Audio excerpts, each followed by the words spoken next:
মাম, তুমি ভাত খাবে না? কি হয়েছে আঙুলে?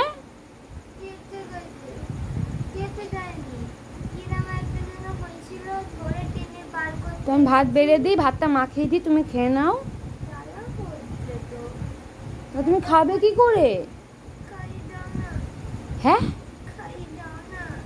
খাইয়ে দিতে হবে। তুমি এখনো 2 বছরের বাচ্চা আছো? হ্যাঁ, তুমি এখনো ছোটই থাকবে, তোমাকে রোজ খাইয়ে দিতে হবে। হ্যাঁ, স্কুল নেই বলে হাতে নেল পালিশ, পায়ে নেল পালিশ, কি সুন্দর। কবে যে স্কুলটা খুলবে আর কবে যেগুলো বন্ধ হবে।